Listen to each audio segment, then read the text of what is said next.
자, 챕터 11장 호흡계통 7번 가슴막과 가슴 세로칸에 대해서 보도록 하겠습니다.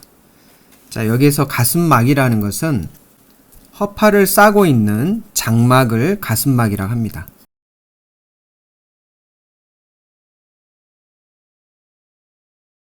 자, 이 허파를 싸고 있는 장기를 싸고 있는 장막이라는 거죠. 허파를 싸고 있는 막이 가슴막이라고 합니다. 내장 쪽 가슴막과 벽 쪽 가슴막, 즉 두 겹으로 되어 있습니다. 자, 이쪽이 벽 쪽입니다. 가슴막이고요. 이거는 허파 내장 쪽에 있기 때문에 내장 쪽 가슴막이라 합니다. 자, 이렇게 두 겹으로 되어 있고요. 이제 허파를 싸고 있다라고 생각하시면 되겠습니다.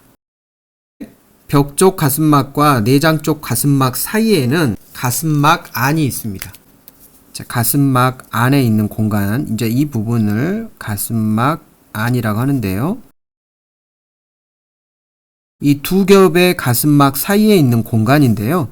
여기에는 가슴막 안에 있는 액체가 있습니다. 이 액체가 있기 때문에 이 허파가 이렇게 커졌다 작아졌다 하면서 마찰을 감소해주는 작용을 합니다. 자, 가슴 세로칸에는 왼쪽과 오른쪽 허파 사이를 우리는 이제 가슴 세로칸이라고 하는데요. 자, 이렇게 가슴이 이렇게 있습니다. 오른쪽 허파와 왼쪽 허파 사이를 가슴 세로칸이라고 합니다. 가슴의 세로칸이다 해서 이 사이를 우리는 가슴 세로칸이라 합니다. 그래서 가슴을 세로로 가로지르면서 장기를 싸고 있는 이러한 공간, 이제 이 공간을 가슴 세로칸이라고 하는데요. 이 가슴 세로칸을 보면 이제 경계가 앞쪽과 뒤쪽, 위쪽과 아래쪽으로 이렇게 구분을 짓습니다. 자, 먼저 앞쪽에는 당연히 복장뼈가 있겠죠. 가슴 한복판을 복장이라고 하니까요. 자, 이 부분이 복장뼈입니다. 앞쪽이 되겠고요. 이쪽이 뒤쪽이 되겠습니다. 자, 뒤쪽에는 등뼈가 있겠죠. 등뼈가 이렇게 있습니다.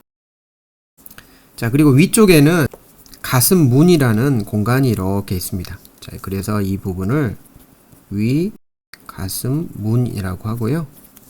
자, 아래쪽을 보면 이 아래쪽에는 이렇게 가로막이라는 근육이 이렇게 붙어 있습니다. 이 가슴 세로칸을 이제 옆에서 보면 자, 위쪽에 있는 세로칸이 있고요. 앞쪽에 있는 세로칸이 있고, 자, 중간에 있는 세로칸, 그다음에 뒤쪽에 있는 세로칸으로 이렇게 구분이 됩니다. 그래서 위, 중간, 앞, 뒤 이렇게 해가지고 세로칸이 가슴에 있는 세로칸이 이렇게 형성이 되는데요. 여기에 있는 장기들을 여러분들이 이해하시면 되겠습니다. 자, 먼저 자, 허파와 허파 사이에는 기관이 있겠죠. 위쪽 세로칸에는 기관이 있겠죠. 이렇게 기관이 이렇게 내려오겠죠. 식도가 있습니다. 자, 이렇게 공기가 지나가는 기관에는 이제 앞쪽에 있고요. 뒤쪽에는 또 이렇게 식도가 내려오고 있다는 것들을 알 수 있습니다. 자, 이 식도와 기관을 이해하려면 구조를 좀 이해해야 되는데요. 자, 옆에서 봤을 때 코 안쪽에 이 코 안 뒤쪽에가 이제 인두인데 이게 코 인두였죠. 자, 입안 뒤쪽에도 인두가 있는데 입 인두였고요. 이 앞쪽에가 이제 후두라겠죠. 목소리를 내는 후두가 있고 후두 뒤쪽에 있는 후두 인두가 있습니다. 자, 그래서 후두는 이렇게 목소리를 내는 곳이면서 공기가 들어가는 공간이죠. 공기가 들어왔다가 나갔다가 이렇게 산소가 들어왔다가 이산화탄소가 나갔다 하는 공간이 후두죠. 그래서 후두 밑에는 기관이 있고요. 공기가 지나가는 관이 이렇게 있고, 자, 이 뒤쪽에는 입안 뒤쪽에는 후두 인두 아래쪽에는 이제 식도로 연결됩니다. 자, 그렇기 때문에 앞쪽에는 기관이 있고 뒤쪽에는 식도가 있다라고 이해하시면 되겠습니다. 자, 그래서 위 세로칸에는 이렇게 기관과 식도가 있겠고요. 그 다음에 가슴샘도 있습니다. 가슴샘은 복장뼈 뒤쪽에 가슴샘이 이렇게 있습니다. 이 가슴샘은 내분비, 즉 호르몬을 분비하는 샘을 우리는 가슴샘이라고 합니다. 자, 그리고 이제 위세로칸에는 심장에서 나가는 동맥, 큰 동맥이 이렇게 있고요. 자, 앞세로칸에도 계속해서 가슴샘 아랫부분이 이어지겠죠. 윗부분은 위세로칸이 있겠고 아랫부분은 앞세로칸에 존재하게 됩니다. 자, 중간 세로칸에는 심장이 있습니다. 심장. 이렇게 위쪽으로 대동맥이 흐르게 되고요. 심장이 이렇게 있겠죠. 자, 이 심장이 가슴 세로칸에 있는데 중간 세로칸에 있다라는 것. 이쪽에 심장이 있다라는 것들 이해하시면 되겠고요. 자, 뒤세로칸 뒤쪽에는 이제 식도라든지 대동맥이 이렇게 뒤쪽으로 내려옵니다. 중요한 장기들을 여러분들이 이해하시고요. 자, 이렇게 보면 자, 기관 이렇게 가슴 세로칸에는 이렇게 기관이 지나가고 있고 기관 뒤쪽에 있는 자, 기관 뒤쪽에는 식도가 이렇게 지나가고 있겠죠? 그리고 심장이 이렇게 있고요. 그래서 가슴 세로칸에는 중요한 장기는 기관이나 뒤쪽에 있는 식도, 그리고 심장, 그리고 앞쪽에는 가슴샘, 내분비샘인 복장뼈 뒤쪽에 가슴샘이 있다라고 이해하시면 되겠습니다. 챕터 11장 8번 호흡 근육에 대해서 보도록 하겠습니다. 자, 호흡 근육이라는 것은 우리가 호흡을 할 때 작용하는 근육인데요. 평상시 안정을 취할 때 호흡이 있고요. 강제 호흡이 있습니다. 두 가지 호흡이 있는데요. 평상시 우리가 안정을 취할 때 하는 호흡을 보면 들숨, 날숨 이렇게 있는데요. 가로막과 바깥갈비 사이 근육이 수축해서 들숨 작용이 이루어집니다. 평상시 안정을 취할 때 평상시 호흡은 가로막과 바깥갈비 사이 근육이 수축하는데요. 자, 이 가슴 안 바깥에는 이렇게 갈비뼈가 이렇게 있습니다. 숨을 들이마실 때 이게 들숨이죠. 이 허파 안에 가슴 안에 있는 공간이 이렇게 커져야 되겠죠. 커져야 되기 때문에 갈비뼈가 이렇게 올라가게 됩니다. 그래서 바깥 갈비 사이 근육이 수축하는데요. 갈비뼈하고 갈비뼈 사이에 근육이 있는데 바깥쪽에 있는 근육과 속에 있는 근육이 있습니다. 그래서 바깥쪽에 있는 갈비 사이에 있는 근육들이 작용을 해가지고 이렇게 작용을 하게 되면 갈비뼈가 이렇게 올라가겠죠. 바깥 갈비 사이 근육이 수축을 하게 되면 갈비뼈가 이렇게 올라가고요. 가슴 안과 배 안을 나누는 경계 구조가 가로막이라는 근육이 있습니다. 이렇게 가로로 생긴 근육이고 예전에는 횡격막이라고 했습니다. 가로 횡자를 써가지고 이렇게 가로막인데요. 이 가로막 근육이 이렇게 수축을 하게 됩니다. 수축을 하게 되면 아래로 내려오게 됩니다. 그래서 가로막 근육이 수축을 하게 되면 이 아래쪽에 있는 공간이 내려오니까 이 공간이 커지겠죠. 공간이 커지면 이렇게 숨이 바깥에서 안으로 쑥 들숨이 들어오게 되면서 이 갈비뼈도 올라가게 되면 가슴 안에 있는 공간도 커지고 가로막이 밑으로 내려가면 이제 아래쪽과 이 옆쪽에 있는 공간이 커지면서 들숨 작용이 이루어지면서 허파가 풍선처럼 커지는 것들을 알 수 있습니다. 자, 그래서 이 안에 허파가 이렇게 커지겠죠. 자, 이때 작용하는 것이 바깥갈비 사이 근육과 가로막 근육이 들숨 때 작용하고요. 날숨 때는 허파가 이렇게 커질 때 이 허파에 탄성 반동이 있습니다. 그래서 허파는 탄력 섬유로 구성되어 있어서 이렇게 늘어난 만큼 다시 원상태로 회복하는 성질을 탄성 반동이라고 합니다. 그래서 허파가 커지면 풍선이 이렇게 커지면 다시 이렇게 이제 쭉 커졌기 때문에 다시 원상태로 이렇게 복귀하려는 탄성 반동이 작용합니다. 탄성 반동이 작용을 해서 허파가 다시 이렇게 커졌다가 자, 이렇게 쪼그러지는 작용을 하게 됩니다. 탄성 반동에 의해서 날숨이 작용을 하게 됩니다.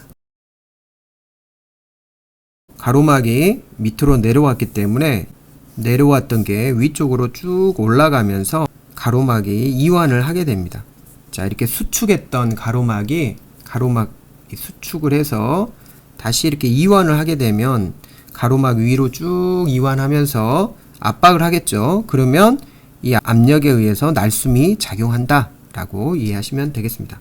들숨일 때는 자, 이렇게 갈비뼈가 위로 올라가면서 바깥갈비 사이 근육이 갈비뼈와 갈비뼈 사이에 있는 바깥쪽에 있죠. 바깥갈비 사이 근육이 작동하고요. 수축을 하고 그 다음에 이 가로막 근육이 아래로 수축을 하면서 이 공간이 커지겠죠. 압력에 의해서 바깥쪽에서 이 공간이 커지게 되면 압력이 낮아집니다. 즉 부피가 커지면 압력이 낮아지게 되는 이 보일의 법칙이 있습니다. 보일이란 사람이 발견된 법칙인데요. 부피가 커지면 압력이 낮아집니다. 그래서 바깥에 있는 압력이 높기 때문에 높은 데서 낮은 데로 이렇게 압력이 흐르면서 숨이 들어오게 됩니다. 바깥갈비 사이 근육과 가로막 근육이 이렇게 부피를 커지게 해준다 라고 이해하시면 되겠고요. 자, 마치 이렇게 타이어에 자, 이런 타이어가 있다고 생각해 보세요. 자, 그러면 여기가 부피가 크고 여기는 부피가 작죠. 자, 여기가 부피가 작습니다. 자, 여기는 부피가 크죠. 부피가 크면 동일한 공기를 집어넣을 때 어느 쪽이 더 팽팽할까요? 당연히 부피가 작은 곳이 압력이 높게 되고, 이렇게 부피가 커지면 동일한 공기를 넣어도 이쪽은 압력이 낮겠죠? 자, 그래서 부피가 크냐 작냐에 따라서 압력이 낮기도 하고 높기도 한다 라고 이해하시면 되겠습니다. 그래서 가슴 안에 있는 부피가 커지면 당연히 압력이 낮아져서 바깥에 있는 높은 압력에서 낮은 압력으로 이렇게 이동한다. 그래서 숨이 들어온다 라고 이해하시면 되겠습니다. 안정시 호흡에는 가로막이 이완하고 이제 허파의 탄성 반동에 의해서 작용을 하고요. 자, 그리고 강제 호흡에 대해서 보도록 하겠습니다. 자, 강제 호흡이라는 것은 이제 가슴 안의 부피를 훨씬 더 크게 늘리고 더 많은 공기를 들어마시게 하기 위해서 하는 호흡인데요. 주로 격렬한 운동 시 강제 호흡을 하게 되죠. 자, 우리가 의도적으로 힘을 주어서 이렇게 호흡을 하게 됩니다.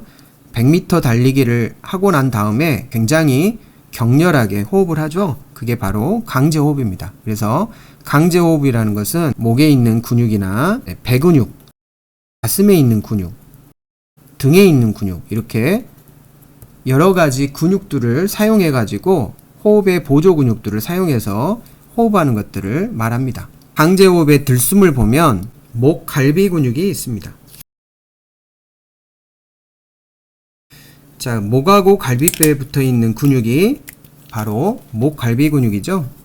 그래서 목 갈비 근육이 이렇게 작용을 하면서 갈비뼈를 들어 올리겠죠. 숨을 들이마실 때 자, 목 갈비 근육이 작동하고요. 자, 그 다음에 속 갈비 사이 근육. 자, 이 속 갈비 사이 근육은 갈비뼈 속에 있는 근육입니다. 이 갈비뼈와 갈비뼈 사이에 속에 있는데 이렇게 이제 갈비뼈하고 갈비 연골, 갈비뼈하고 복장뼈 사이에 갈비 연골이 붙어 있는 곳에 있죠. 갈비 연골이 이렇게 있죠. 속 갈비 사이 근육의 갈비 연골 사이 부분이라 합니다. 갈비 연골에 붙어 있는 속 갈비 사이 근육이다 라고 생각하시면 되겠고, 자, 이렇게 갈비뼈를 들어 올리게 됩니다. 갈비 연골에 붙어 있는 속 갈비 사이 근육이 작용해서 갈비 연골에 붙어 있는 속 갈비 사이 근육이 작용하면 갈비뼈가 이렇게 올라가고요. 그 다음에 또 가로막 근육이 이렇게 수축하겠죠. 들숨 작용이 이렇게 이루어지고요. 자, 등 쪽에 있는 이러한 근육들도 있지만 주요 근육들만 설명하도록 하겠습니다. 자, 그 다음에 날숨 한번 보도록 할게요. 날숨은 속 갈비 사이 근육인데, 자, 여기에 있는 속 갈비 사이 근육과 날숨할 때 속 갈비 사이 근육이 다릅니다. 자, 날숨할 때 속갈비 사이 근육은 갈비뼈하고 갈비뼈 사이에 있습니다. 자, 갈비뼈하고 갈비뼈 사이에 있는데 속으로 가죠. 그래서 속갈비 사이 근육인데 뼈 사이에 있기 때문에 갈비뼈 사이에 있는 속갈비 사이 근육이다 라고 이해하시면 되겠고, 속갈비 사이 근육은 바깥에서 속으로 이렇게 수축을 하니까 갈비뼈를 이렇게 내리는 작용을 합니다. 갈비뼈를 내리면 날숨이 이루어지겠죠. 가슴을 압박을 하니까요. 자, 그리고 이제 배 근육이 작동하게 됩니다. 배에 있는 근육들이 있었죠. 여러분들이 공부를 했었죠. 배 고등 근육, 자, 배 가로 근육, 바깥 배 빗근육, 배 속빗 근육 이렇게 있었죠. 배에 있는 근육들이 압력을 하면 이제 이 압력에 의해서 이렇게 날숨이 이루어지겠죠. 그래서 배 근육들이 작용을 하면서 이 압력에 의해서 날숨이 이루어지게 됩니다. 자, 이렇게 가슴에 있는 근육도 작용을 하지만 주요 근육들만 한번 보도록 할게요. 자, 그리고 이 가로막에 있는 이 근육은 이제 가로막 신경 지배를 받습니다. 그래서 목에 있는 C3번에서 C4, C5번에 있는 이 가로막 신경이 작용을 하게 됩니다. C5번에 있는 가로막 신경이 이렇게 내려와서 가로막을 이렇게 자극하게 되는 신경이 가로막 신경이다 라고 생각하시면 되겠습니다. 자, 여기서 이렇게 내려오는 신경이 가로막 신경이다 라고 이해하시면 되겠습니다.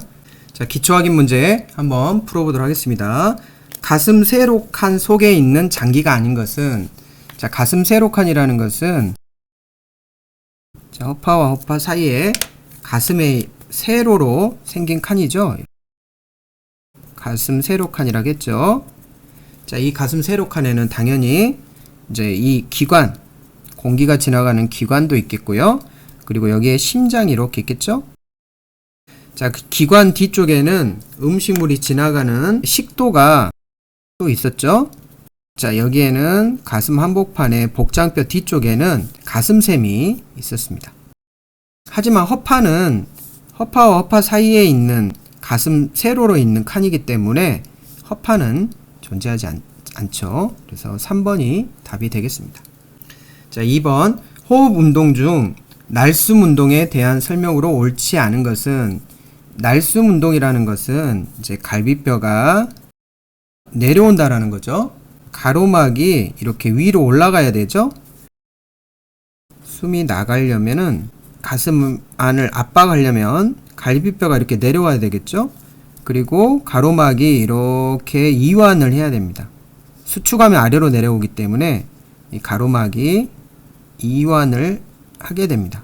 자, 그리고 배 부위는 어떻게 될까요? 배 부위는 이렇게 압박을 해야 되겠죠. 배 근육의 압박에 의해서, 이 압력에 의해서 이렇게 올라가니까요. 가로막이 이완된다. 자, 이 부분은 맞죠. 허파가리가 확장이 된다. 허파가리가 확장이 된 게 아니라 날숨을 하면 허파가리가 이렇게 이제 허탈이 되죠. 그래서 허파가리가 허탈이 된다. 확장이 아니라 작아지게 되는 거고요. 자, 배 부위의 근육이 수축을 해야지 날숨이 이루어지겠죠. 그러니까 속갈비 사이 근육이 수축. 자, 여기서 말하는 속갈비 사이 근육이라는 것은 이제 두 가지 종류가 있었는데요. 정확하게 말하면 갈비뼈 사이에 있는 속갈비 사이 근육이 수축을 해야 되겠죠.